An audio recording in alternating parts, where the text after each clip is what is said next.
Are you ready to be the best that you can be?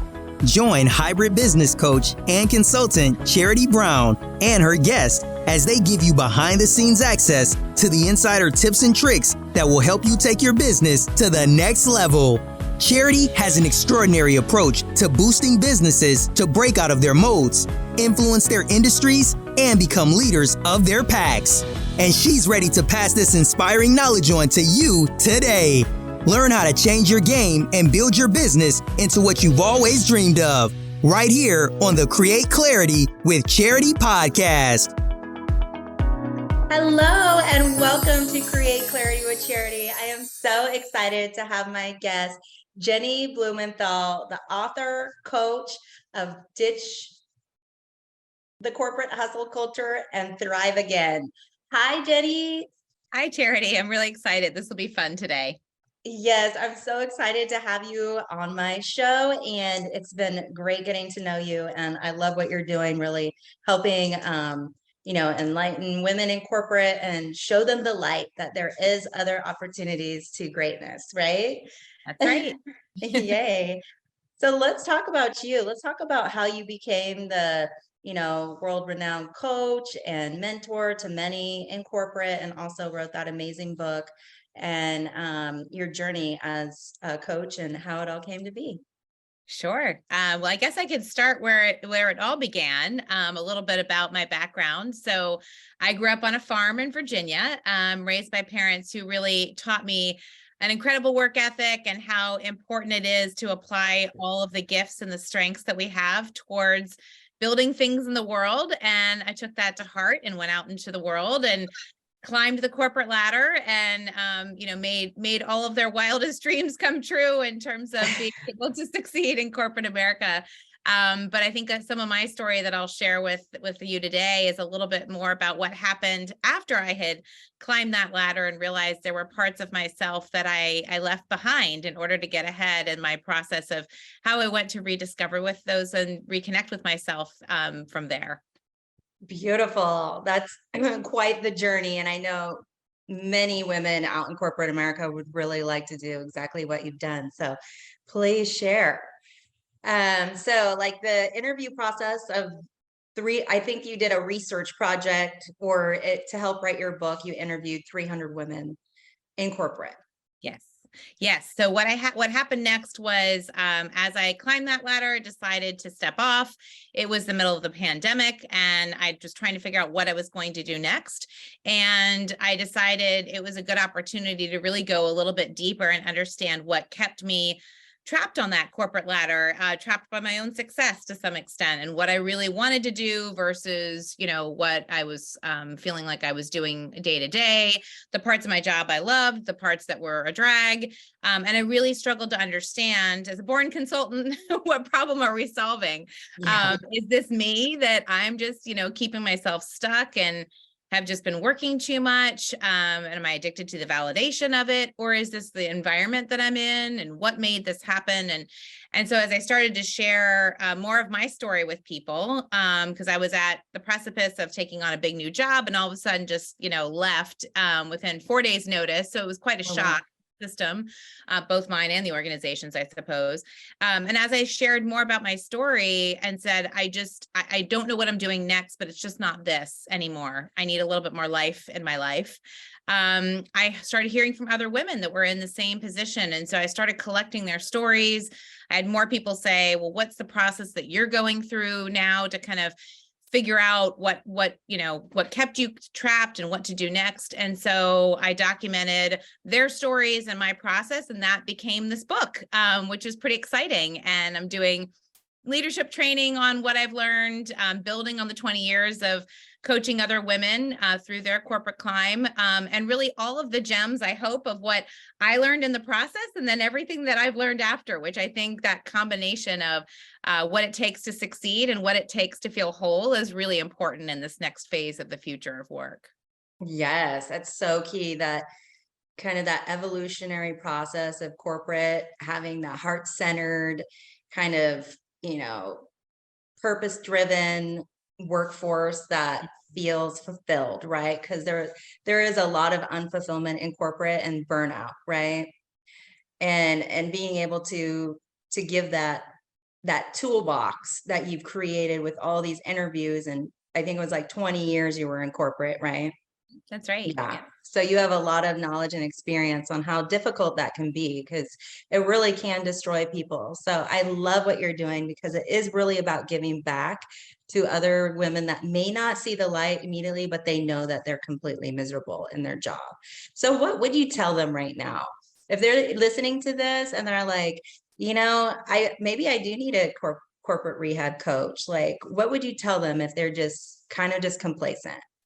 I think the first step is really just listening to yourself and getting off the hamster wheel of going to the next set of activities, jumping into the next Zoom meeting, and stopping and actually listening to how your body feels and what are the thoughts in your mind. And I say that, it sounds really basic, but when we're hustling so much and we're caught up in the hustle culture, which is what the whole book is about, what happens is we actually disconnect from ourselves, and our bodies are sending us signals constantly, right? So it gets, it sounds like it's, trying to tap into some inner knowledge, but really when it comes down to us, all of us have heard of the executive who finishes working and drops dead of a heart attack, or the person who thought something was wrong and suddenly starts losing their hair, developing cancer. And the stories that I collected in the book were insane about how our bodies try to send us these messages and we just keep going. So I think that's the first thing I would say is, if there's something in your life that you can't quite explain, that why you've suddenly developed some sort of physical ailment, or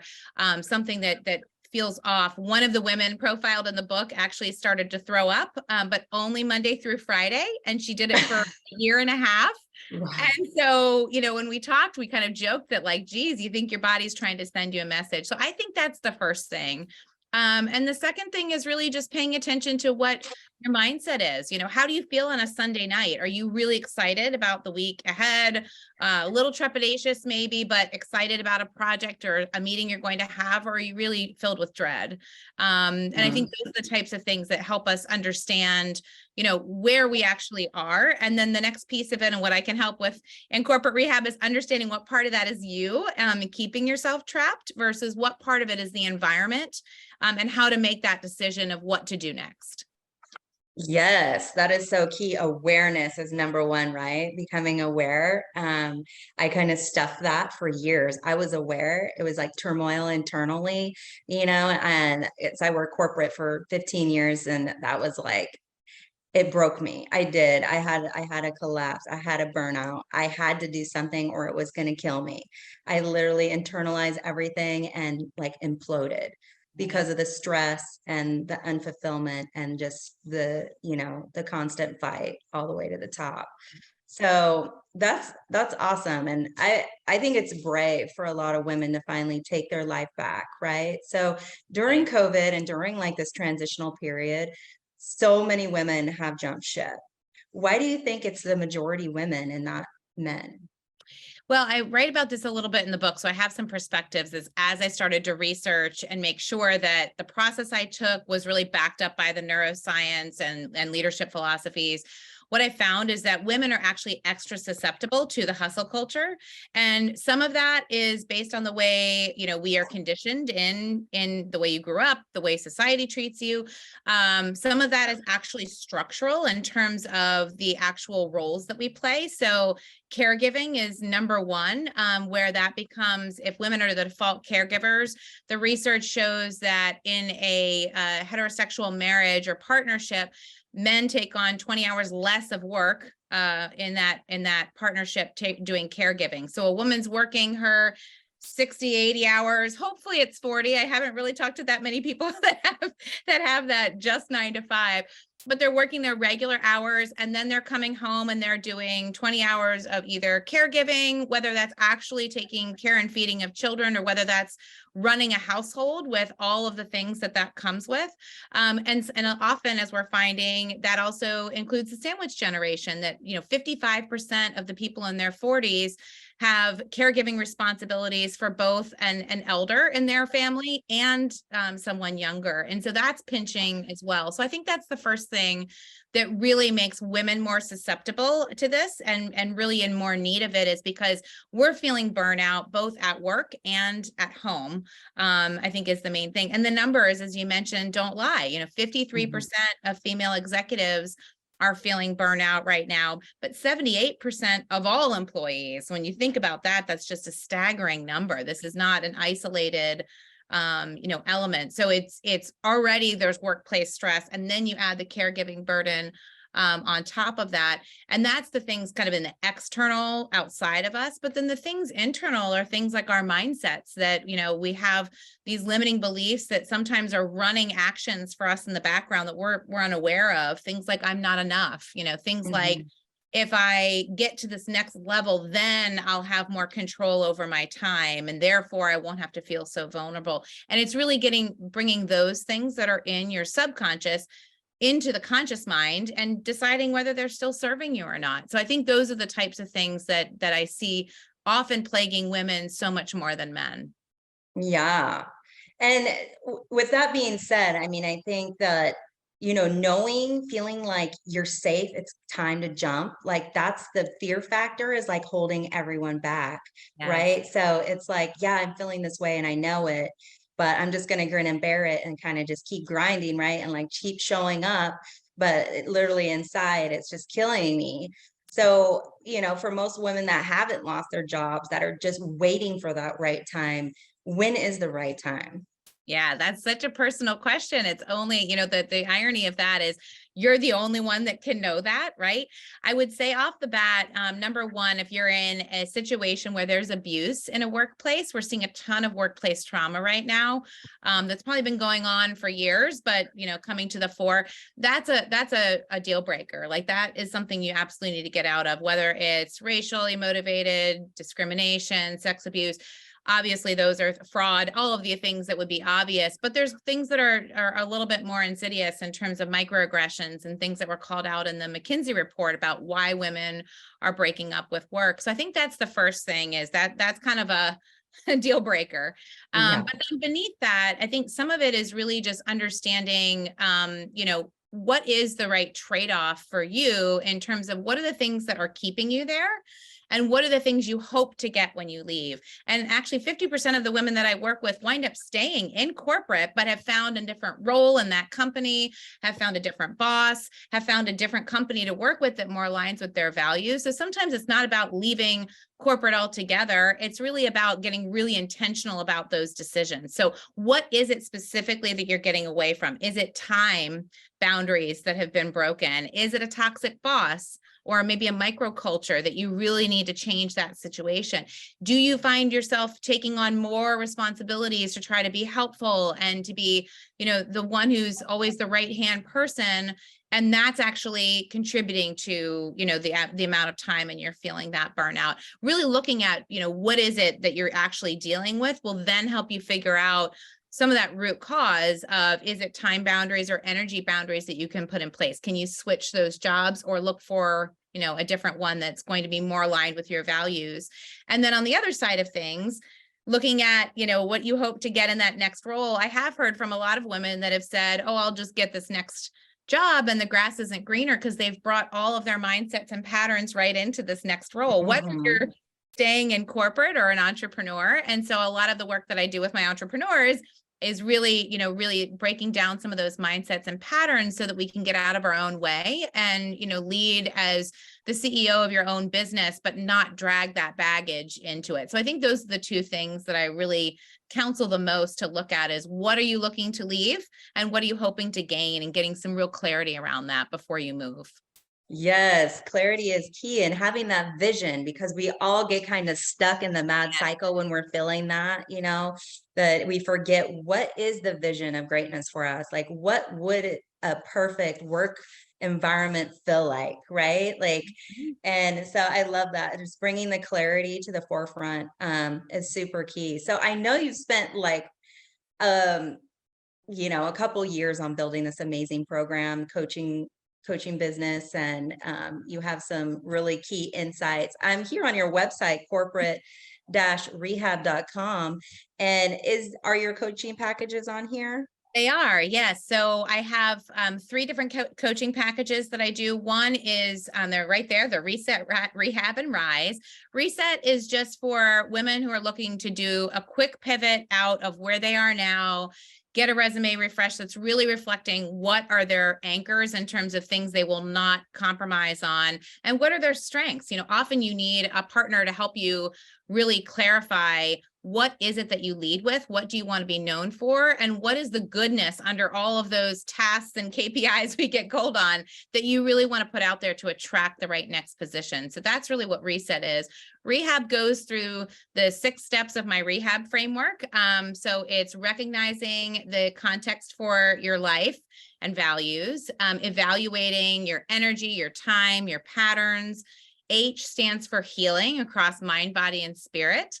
Arise is grow and take on either new skills or play or strengths that you can actually step into once you've let go some of those limiting patterns and beliefs. And then build is all about building a roadmap of all of the changes that you'd like to make within your work and your life, because most of us are trying to do this as we're also running teams and running households, and it's helpful to have really a little path as to what to do next, which is what I wish I would have had when I left. So I built it for others.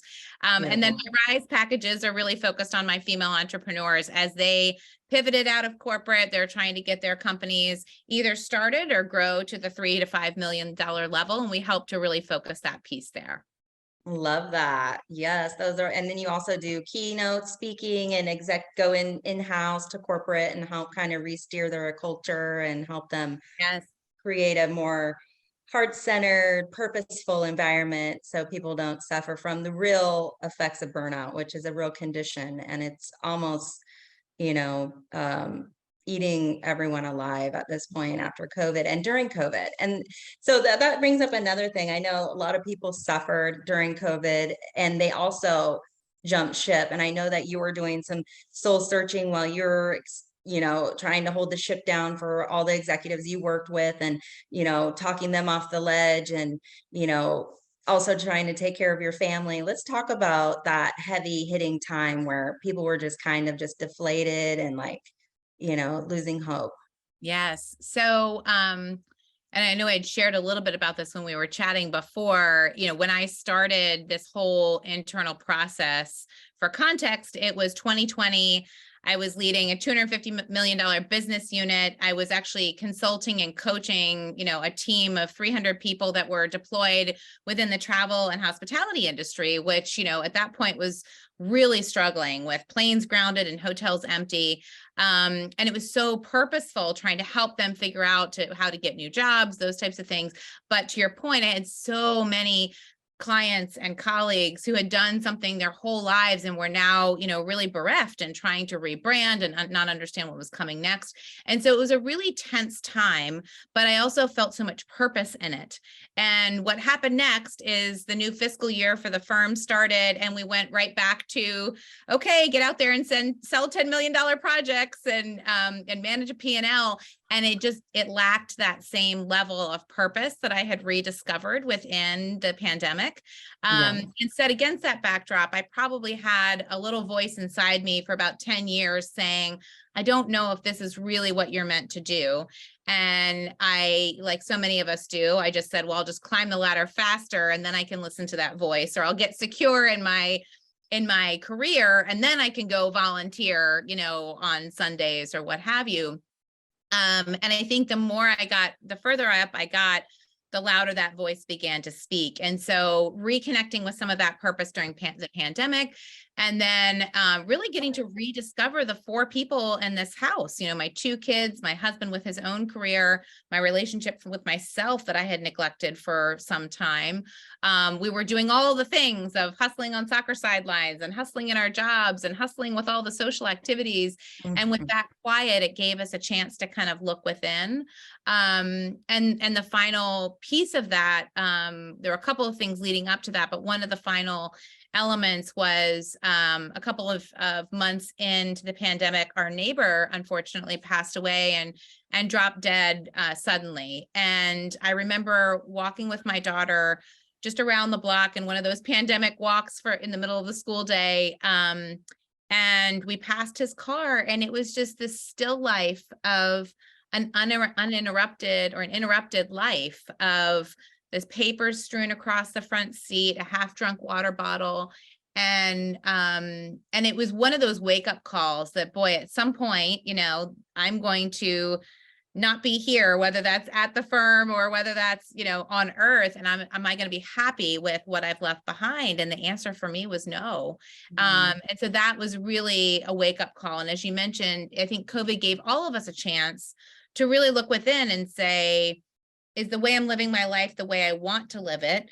And then fast forward to now, everything's back open and we're, being pulled to put up really strong fourth quarter results or have aggressive growth targets for a 2-year roadmap ahead of us in our jobs when we've just come through a 2 years that's been really difficult, right? And so I think it's an invitation to pause and say, am I still going to be making these intentional choices for the next 2 years about the way I actually want to live my life? And if not, what are the shifts I can make, whether I choose to leave my job or not, that actually protect some of that piece? Yeah, that's beautiful. I mean, it was really a time for reflection. And during that time, did you have mentors or coaches that were kind of help guiding you through this process of recognizing your purpose and really kind of taking your life back and deciding that you're gonna flip the switch? Yeah, it's a good question. So I think I over-indexed on mentors and coaches who kept me firmly on the ladder. And I'm grateful for so many of the lessons that they taught me in my corporate career. But so many of those lessons were completely unhelpful when I actually wanted wholeness. I do remember one of my mentors who I still am in touch with to this day, who was very balanced and very whole about his leadership. And sometimes that hurt him. He was removed from positions for not, for posting big numbers, but maybe not the biggest number, and actually creating wholeness on the team. And I remember at the time respecting his decisions, but also lamenting, how do you lead like that and then still get rewarded? And so he was a resource for me once I left, of actually saying, I wish I had realized that this was something you wanted, and I would have tried to help you with that career path, which I thought was really admirable. And then really, as I started to go down this path of adding the wholeness to the rest of my life, so much of it was a self-discovery journey. I had a ton of people who are writers and coaches in this space that I really started to follow, like Brene Brown and Glennon Doyle and Adam Grant on the organizational psychology side, and really trying to get a better sense of what this combination of leaders will tell me, because I wanted the Brene Brown principles, but I wanted them set in the Jeff Bezos corporate America and the reality of these unwritten rules.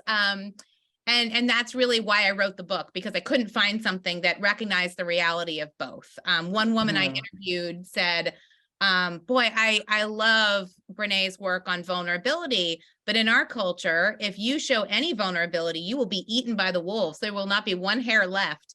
And I thought, boy, that's a great quote, because it's so true that it's really hard to practice this stuff if you're in a culture that does not reward vulnerability, but instead shuts it down. And so I think that was the challenge of trying to piece together all of these coaches and mentors who would help me on this path. I also discovered therapy for the first time in my life at 42, and I'm a huge believer in it, all kinds, whether that's talk therapy, acupuncture, doing meditation and mindfulness. There's so many ways we can actually just tap back into our bodies to relieve some of the stress that we've been through, and actually lead ourselves better. But I would say it's a combination of a number of different coaches and leaders in this space that I wound up following. That's awesome. I love that.